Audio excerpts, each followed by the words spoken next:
विषयां साधुवृत्तानां भद्रम आगमशालिनां अभ्यस्तकर्मणां भद्रम भद्रम भद्राविलासिनम् अशी प्रार्थना वाग्भटाचार्यांनी ग्रंथात केलेली दिसते. त्याचा अर्थ असा आहे, विषयां साधुवृत्तानां सज्जन वृत्तीने वागणारे जे वैद्य आहेत. आता सज्जन या शब्दाचा विस्तार येऊ शकतो, पण सज्जन वृत्तीने वागणारे वैद्य आहेत त्यांचं कल्याण होतं. भद्रम आगमशालिनां, आपलं जे शास्त्र आहे वैद्यकशास्त्र, त्याला आगम म्हणायचं, आणि वेदाधिक याच्यावरती ज्याचा विश्वास ठेवून त्याप्रमाणे आचरण करणारे जे आहेत त्यांचं कल्याण होतं. अभ्यस्तकर्मणां भद्रम, नित्य अभ्यास करण्याची प्रवृत्ती ठेवली, नित्य अभ्यास करणं, वाचणं, टीका वाचन, त्या वैद्यांचं कल्याण होतं. भद्रम भद्राभिलाषणाम, आणि दुसऱ्याच्या कल्याणाची इच्छा करणारे जे लोक आहेत त्यांचं कल्याण होतं. अशी वाग्भटाचार्यांनी एक प्रार्थना केलेली आहे. तीच प्रार्थना आपण करत राहू. बाकी ईश्वराधिक धन्वंतरी यांचा पाठिंबा आहेच आपल्या मागे. आता आजचा जो विषय आहे तो सूक्ष्म शारीर असं लिहिलेला आहे. तर त्याचं विचार करताना शारीर हा शब्द शरीरावरून आलेला आहे. बाकी ज्या व्याख्या वगैरे तुम्हाला कॉलेज शाळेमध्ये शिकवतात, शरीरम वगैरे, ते सगळं आपण गृहीत धरू की ते आपल्याला माहिती आहे. इथे मला जे विशेष विषय मांडायचे ते मी आपल्या या ठिकाणी मुद्दाम मांडणार आहे. आजकाल काय होतं आहे की वैद्यकाच्या ज्या शाखा आहेत त्या शाखांमध्ये तिकट एक शाखा आणि आपली एक शाखा, अशा दोन प्रमुख शाखा आहेत. आणि त्या दोन विचारसरणी आहेत वेगवेगळ्या. त्या शाखा म्हणण्याचं म्हणजे उद्दिष्ट एकच आहे, आरोग्य देणं. पण त्याच्यामध्ये जे आरोग्य द्यायचं आहे ते खऱ्या अर्थाने आरोग्य देता येतं आहे का, हा विचार त्या दोन शास्त्रांच्या मागे आहे. आणि त्यामुळे तिकडचं शास्त्र जे आहे ॲलोपॅथी, त्यांच्या दृष्टीने जी विचारसरणी मांडलेली आहे त्याच्यात शवविच्छेदन दिलेलं आहे. मग शवविच्छेदनासाठी पुस्तक त्यांनी अभ्यास केला आहे खूप. आम्ही त्यांना ग्रे आचार्यच म्हणतो.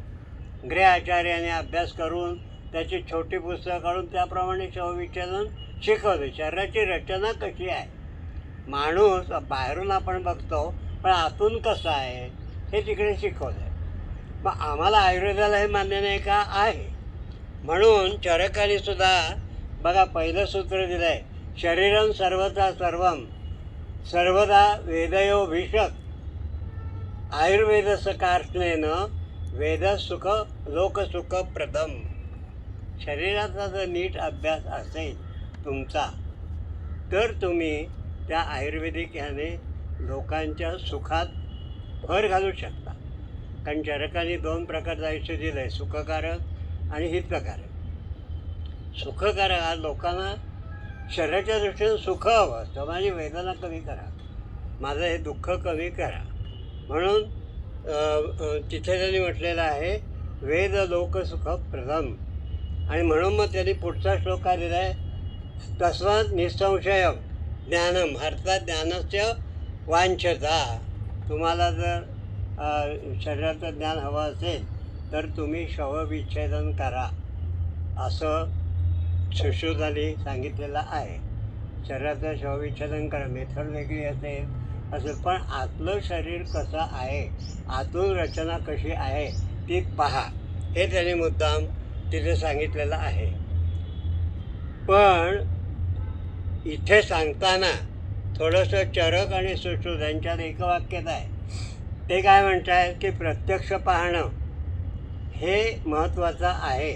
ह्या शरीर रचनेच्या वेळेला प्रत्यक्ष जे आहे, तुम्ही प्रत्यक्ष विद्यार्थ्यांनी पाहिलं पाहिजे की आतमध्ये कसं आहे, काय आहे, आतल्या प्रत्येक अवयवाची रचना कशी आहे, संबंध काय आहेत, कोणाचे किती आहेत, कोण त्या ठिकाणी भागीदार आहेत, हे शवविच्छेदनाच्या वेळेला तुम्ही पाहिलं पाहिजे.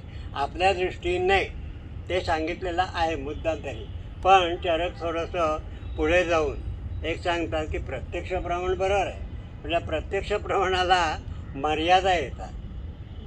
त्या अशा येतात की प्रत्येक व्यक्तीमध्ये काही ना काहीतरी फरक पडतो. ते असं सांगतात वस्तू आपल्या इंद्रियाने ग्रहण करायची आहे, त्यामुळे मग ते प्रमेय, हे प्रमाण, प्रत्यक्ष, प्रमाता असे शब्द वापरून पदार्थ देण्यात आणि तो जो परीक्षण करणार आहे त्याचं वर्णन केलेलं आहे. पण आम्हाला इथे काय पाहिजे आहे तर प्रत्यक्ष पाहताना ती वस्तू, त्याचे 8 डोस दिलेले आहेत. आपल्या इंद्रियाच्या खूप जवळ असली तरी नीट दिसणार नाही, इंद्रियाच्या पलीकडे असली तरी नीट दिसणार नाही, सूक्ष्म असली तरी दिसणार नाही, अतिस्थूल असली तरी पूर्ण दिसणार नाही, अंशतः दिसेल. त्याचप्रमाणे मध्ये काहीतरी अडथळा आला तर दिसणार नाही. बऱ्याच वेळा आपल्या डोळ्यामध्ये वगैरे अडथळे येऊ शकतात, किंवा इंद्रियाचा आघातच झाला, इंद्रिय तुटलं तर कसं दिसणार मग ते. अभिभव, मोठ्या गोष्टीमुळे छोटी गोष्ट दिसणार नाही. आता सूर्यप्रकाश आल्यानंतर दिवसा चांदण्या असतात पण त्या दिसतच नाही. आणि समाहार, 2 समान गोष्टी जवळ आल्या की त्या दिसताना गोंधळ होतो आपला. म्हणून मग हा आयुर्वेदाचा जो प्रकार झालेला आहे शिरा धमनी, याच्यात 2च चॅप्टर आहे असं आपल्याला वाटतं, पण तसं नाही आहे. ते मी पुढे सांगतो.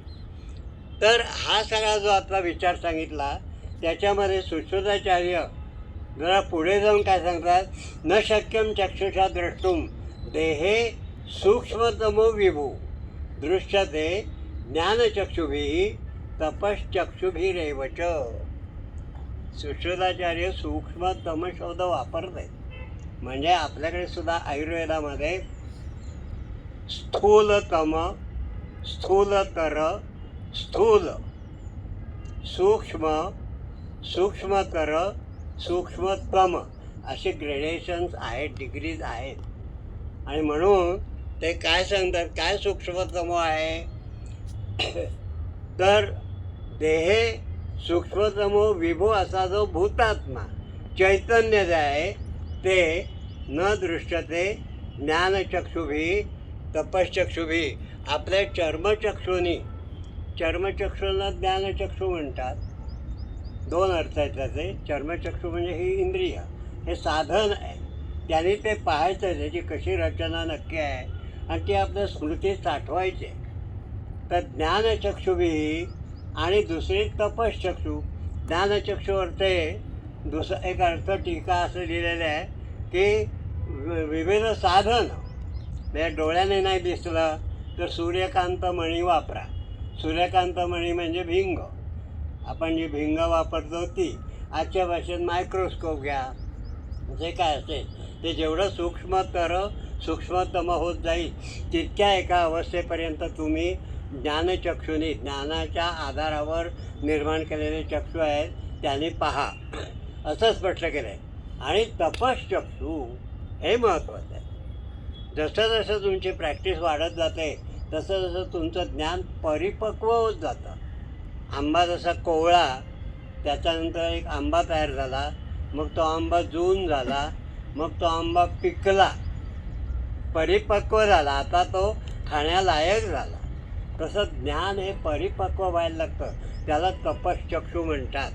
आणि म्हणून काय काय ठिकाणी तुम्हाला ग्रंथात असं वाक्य दिसतील, वृद्ध वैद्याधारा.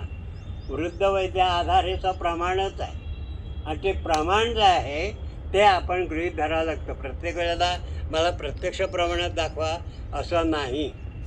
तर याप्रमाणे चरकाने मग तो विषय पुढे असा घेतला शरीराचा की यावंतो लोके मूर्तिमंत भावविशेष तावंतो पुरुषे. लोकपुरुष साम्य घेतला 5व्या अध्यायामध्ये की लोक म्हणजे ब्रह्मांड, विश्व केवढं प्रचंड आहे, केवढं स्थूल आहे, व्यापक आहे. आणि त्याचं प्रतीक म्हणून हा इथे पुरुष, पुरुष येते इथे पुरुषा या शरीरात जो राहणारा आहे जीव, त्या जीवामुळे येणारा तो एकूण हा सगळा भाग आहे, एक जिवंतपणा आहे, तो म्हणजे पुरुष. म्हणून इथला पुरुष शब्द हा स्त्री पुरुषवाचक नसून लिव्हिंग बॉडी, जिवंत शरीर. पुढे जाऊन ते काय म्हणतात बघा चरक, की संख्या शरीर जेव्हा सांगितलं तेव्हा ते म्हणतात शरीर एक दिसतंय कबूल आहे, कारण विद्यार्थ्यांना गोंधळ होतो. म्हणून मग ते पुढे विभागणी करत गेले. त्यात अनेक संख्या सांगितली.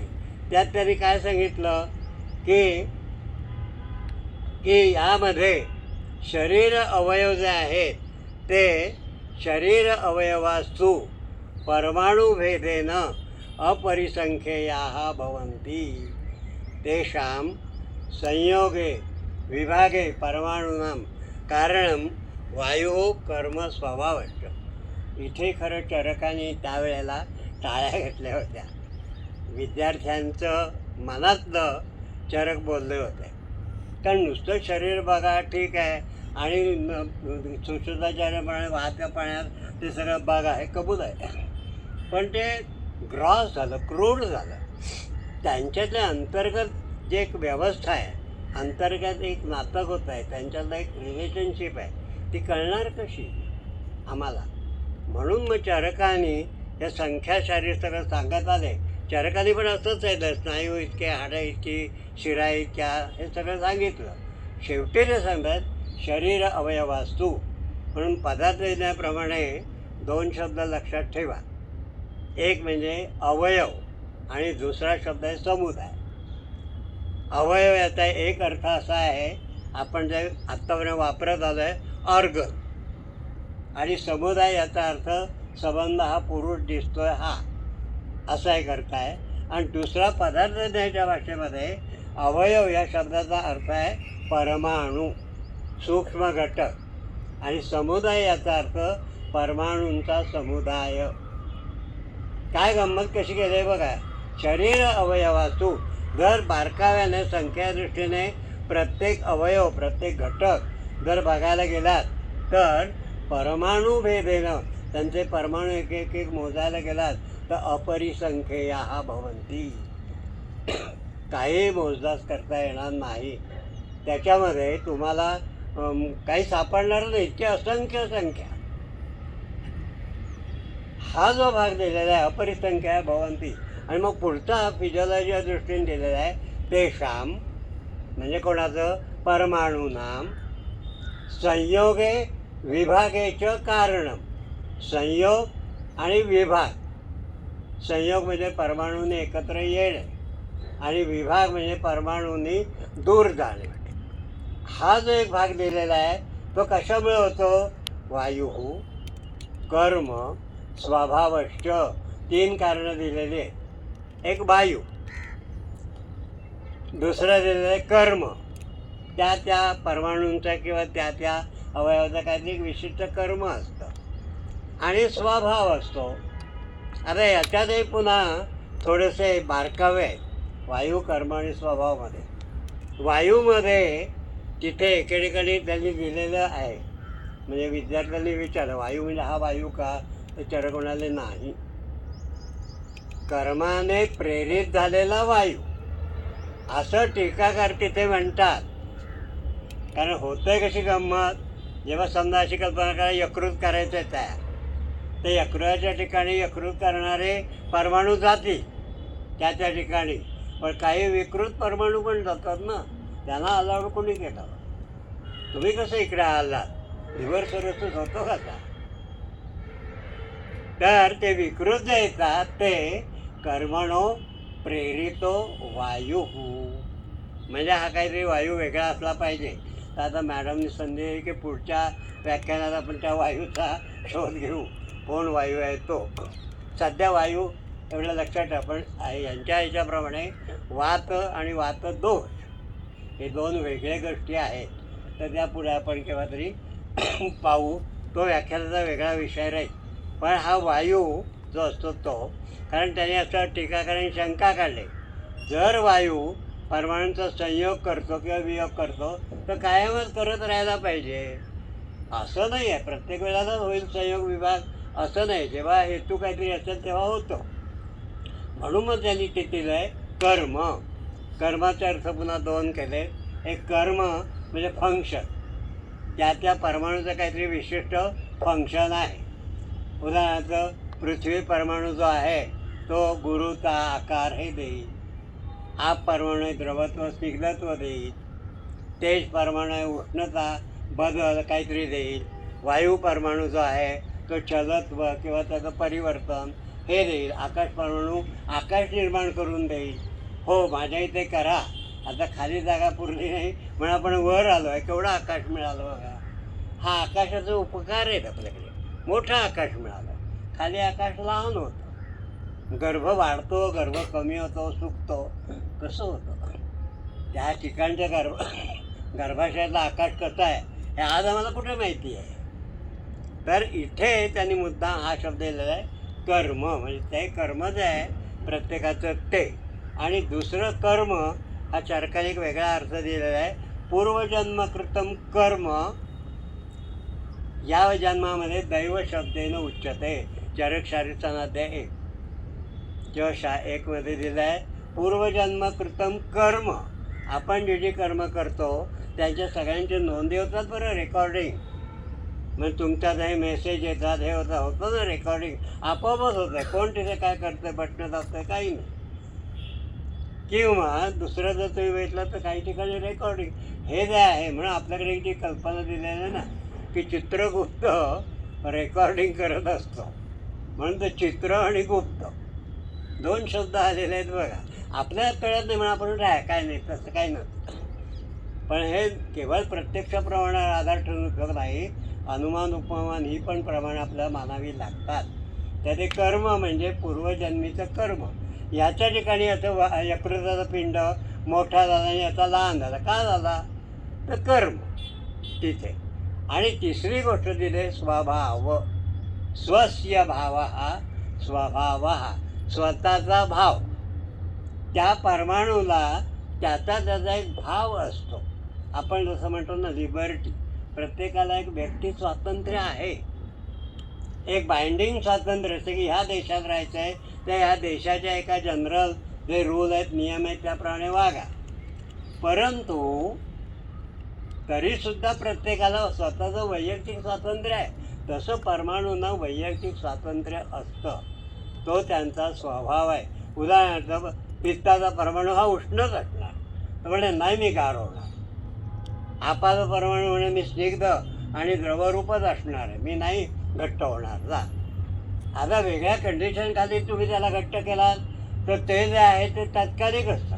पण स्वभाव तो त्याचा वेगळा आहे. गंधक तुम्ही घेतलं तर ते स्वभावता घनच आहे. ते द्रवरूपात राहत नाही. हा त्याचा स्वभाव आहे मुळात. मग हे गंधक तुम्ही पातळ करून जेव्हा ठेवता आणि ह्या वातावरणाचं पातळ राहतं ती गंधक दृष्टी. औषधीकरणामध्ये कसं त्यांनी वापर केला आहे म्हणून मी हे सांगतोय. परमाणूंचं हे जे सगळं आहे ते पदार्थाच्या दृष्टिकोनातून आहे. इथे त्यांनी आता पुढे कशी गंमत केली बघा. हा सगळा भाग सांगितल्यानंतर ते आता म्हणतात ते शरीरावयवस्तू ते झालं. नंतर असं येते विषयकालिता परमाणूनाम कथम शरीर आरंभे युज्यते. शरीराचा आरंभ कसा होतो आणि शरीर वियुज्यते, शरीराचा विनाश कसा होतो परमाणूंच्या वेळेला. तेव्हा ते सांगतात की तो कर्मयुक्त वायू आहे. मगाशी ते म्हटलं ना त्या कर्मयुक्त वायू. म्हणून आपल्या याच्यामध्ये परमाणू जोडणं शरीरात आणि परमाणू दूर जाणं हे त्या व्यक्तीच्या कर्माप्रमाणे घडून येणार आहे. म्हणून चरकांची टीका केली छान आहे बघा. ननु यद वायू कारणम परमाणूनाम संयोग विभागेच तत् किम इति सर्वदा तौ न करोति इति आह. वायू जर कर्म आहे तर तो सर्व काळ का नाही करत, जोडण्याचंच काम करत राहायचं. विशिष्ट ठिकाणी तसं होतं. म्हणजे आता उदाहरणार्थ कॅन्सर घेतला आजच्या वाचेत तर त्याच्यात पेशी वाढत कशा राहतात, तो तिथला वायू काय आहे. म्हणजे कॅन्सरच्या विकारात त्या परमाणूंचा ओघ थांबवायचा असेल तर त्याच्यामागे जे त्याचं कर्म आहे ते शोधून ते दूर करावं लागतं. कारण कर्मक्षयात कर्मच्या व्याधी नष्ट होतात. कसं कर्म स्वभाव स्थिती. कर्म आणि स्वभाव हे जे दोन दिलेत ते न केवलो वायू किंतु कर्म स्वभाव परिहिता एव. कर्म आणि स्वभाव यांनी व्यापलेला घेरलेला वायू ते करतो. संयोग किंवा विभाग असं इतकं सुंदर त्यांनी तिथे दिलेलं आहे. तेन यदा संयोजक स्वभावेन कर्मणा परिगृहीतो वायुर्भवति तदा परमाणूनां संयोग कुर्वती. तेव्हा परमाणूंचा संयोग, दोन परमाणू एकत्र येणे. आणि यदा जेव्हा तो वियोजन स्वभावेन कर्मणा वायू परिगृहीतो भवति तदा विभागम परमाणूनां विनाशरूपम भवति. ते दोन असे जेव्हा होतात तेव्हा विनाश हा स्वभावच आहे शरीराचा, की एक तरुणपणामध्ये जोडणं परमाणू हा स्वभाव असतो आणि वृद्धापकाळामध्ये त्यातले परमाणू दूर करत जाणं हा एक स्वभाव असतो. बालपणामध्ये भर घालणं हा स्वभाव, म्हणून बालपणात बाळसं, तरुणपणात यौवन आणि वृद्धापकाळात जरत्व, वया वगैरे पडल्या ते निस्तेज, हे सगळे परमाणूंचे खेळ आहेत आणि हे स्वभावता होत आहेत. याच्यावरती औषध नाही. स्वभावो दुरतिक्रमः. स्वभावाला औषध नाही. फार तर ते काय म्हणतात की इथे तुम्ही त्याची गती कमी करू शकता. रसायनासारखी जी औषधं आहेत ती किंवा आत्मिक शक्ती वाढवून तुम्ही गती कमी करू शकता. त्याच्या पुढे जाऊन चरकाने किती सुंदर वर्णन केलं आहे बघा, की आता हे परमाणू ठरले खरे, म्हणजे शरीर हे परमाणूच्या रूपात आहे हे ठरलं, पण त्याला 5 प्रकारची बंधनं आहेत. काय 5 प्रकारची बंधनं आहेत ती इथे दिलेत बघा मुद्दाम चरकांनी.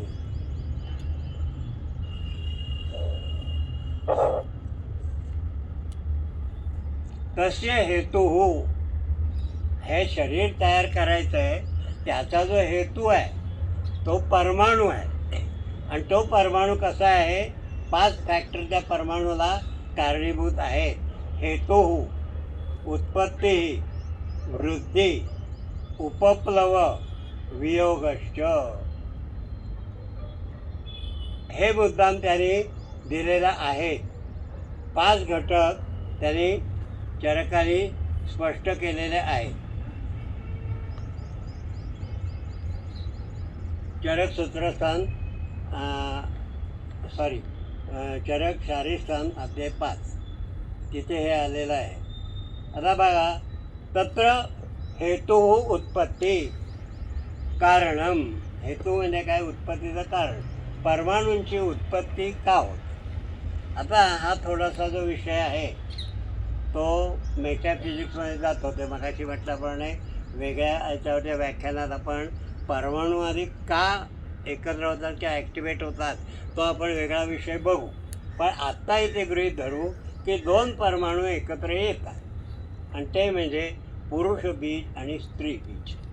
आता पुरुष बीज आणि स्त्री बीज हे सूक्ष्म घटक आहेत, हे बरोबर आहे, पण त्याच्यामध्ये असंख्य परमाणू आहेत. आणि ते कसे आहेत, त्यांचा स्वभाव काय आहे, तर सौम्यम शुक्रम, आर्तवम आग्नेयम. याच्यामध्ये आग्नेय गुणाचा आधिक्य आहे, हा स्वभाव आहे. आणि ते सौम्य आहे.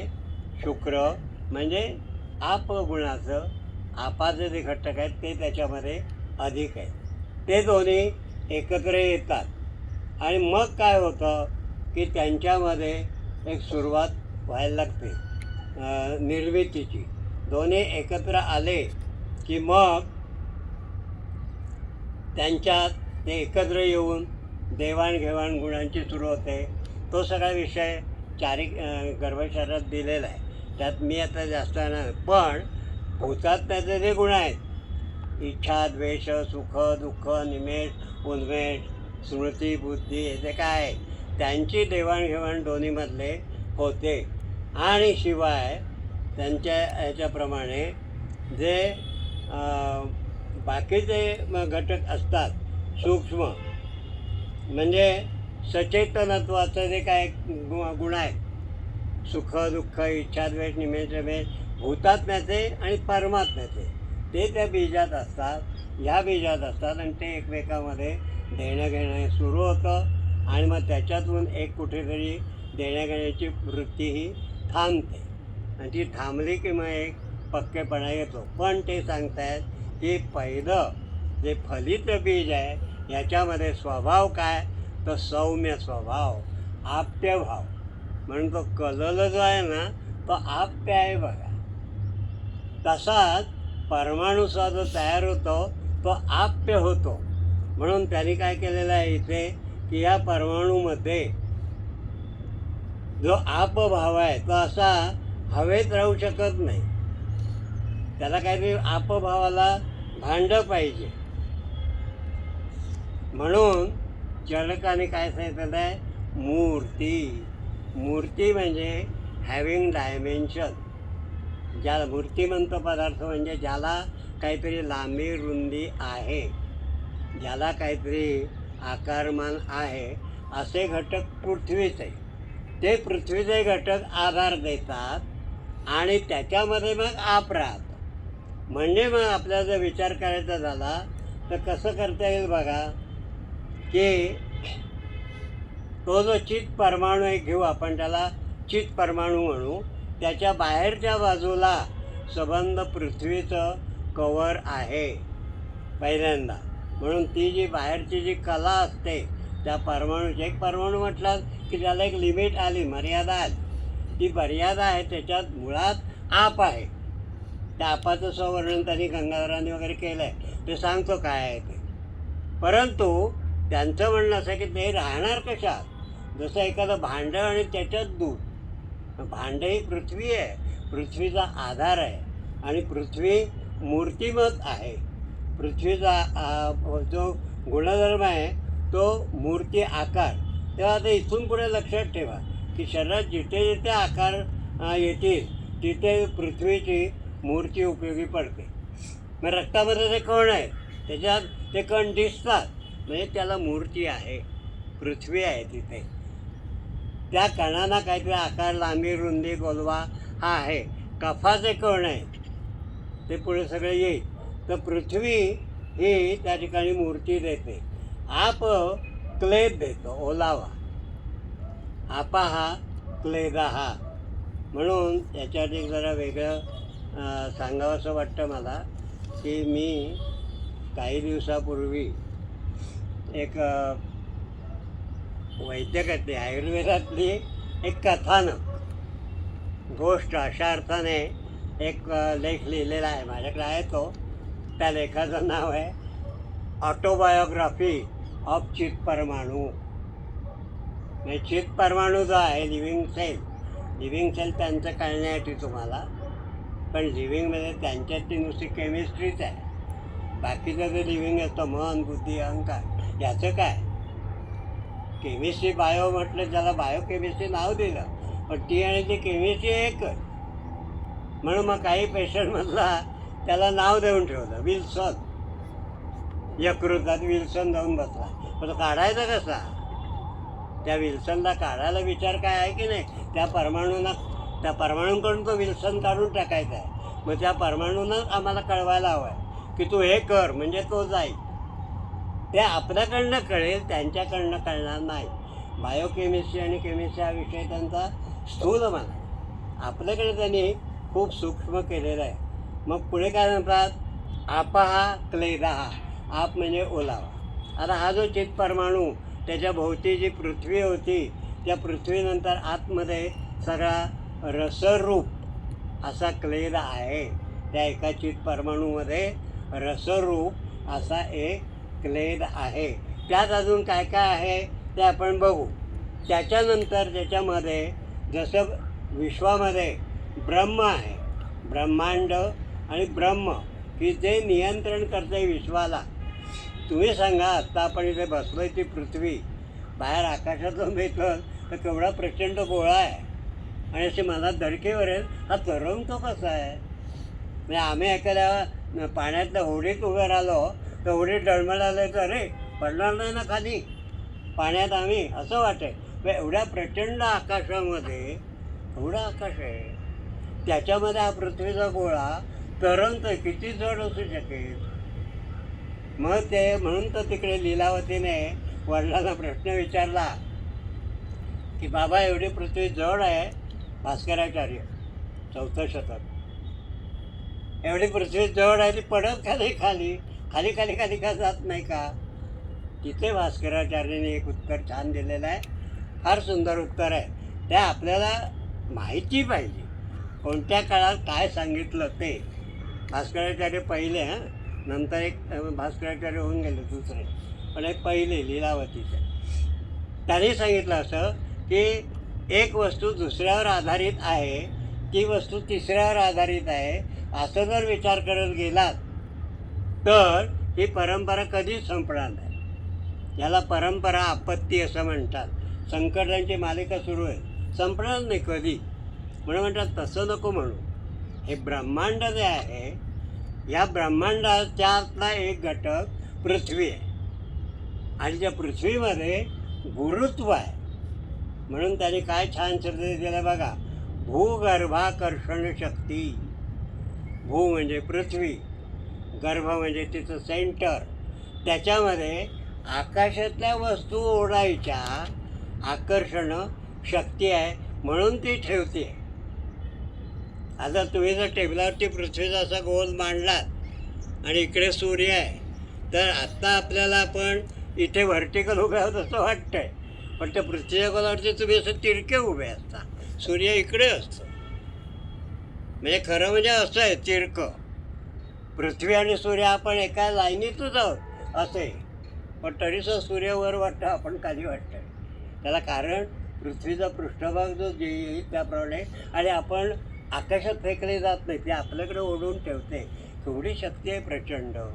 इथे सुद्धा ह्या परमाणूला ते म्हणतात ब्रह्मांड जसं आहे तसं एक केंद्र आहे.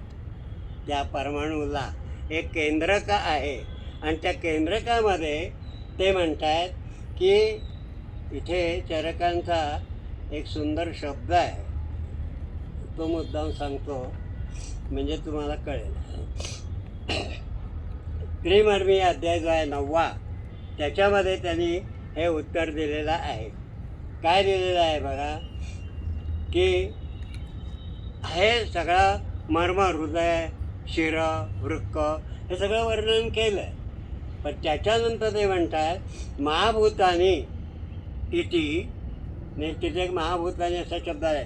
मुळात मध्ये काय शब्द आला आहे बघा, तत्र हृदये दशधमन्य हा प्राणापानव मनो बुद्धी चेतना महाभूतानीच नाभ्याम अमरा इव प्रतिष्ठितानी. जसे चाकामध्ये नाभी असते, केंद्र असतं, तसं हे हृदय या शरीरात आहे. असंच प्रतिकृती ते जे परमाणू आहे, चित परमाणू, त्याच्यामध्ये त्याचं हृदय आहे बारकं, त्याला आज हे लोक सेंटर म्हणतात, आणि इथे ते हृदय आहे. त्यात त्यांनी त्या काय आहे ते सांगितलं ते बघा. महाभूतानी ते आत्मसंबंधाने सूक्ष्म महाभूतानी, आत्म्याच्या संबंधी जी येतात ती सूक्ष्म महाभूत ही याच्यामध्ये आहे. आता आत्मा म्हणजे काय वगैरे हे सगळा खरं सलग विषय आहे. तो तुकड्या तुकड्याने तुम्हाला सांगणं पॉईंट नाही, कारण ते तुकडे सांगितलं किंवा ते हत्ती होऊन जाईल.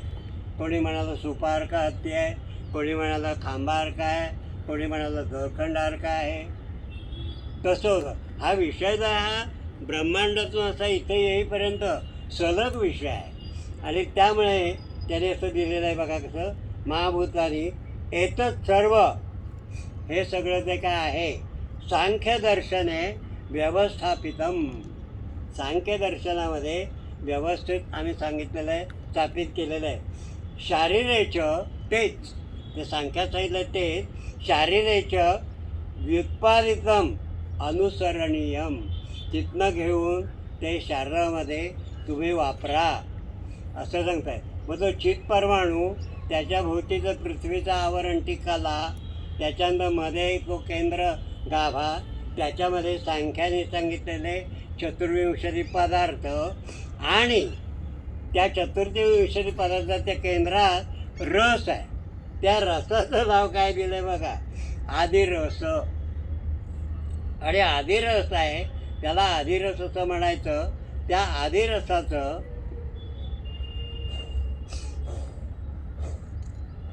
वर्णन गंगाधरांनी केलेलं आहे बघा, गंगाधर. आणि ते काय छान म्हणतात बघा, तोच 5वा अध्याय आहे, तिथे दिले आहे शारदला. रसो इवै सहा आत्मा. तो जो केंद्रातला रस आहे हा आत्माच आहे, तोच भूतात्मा आहे.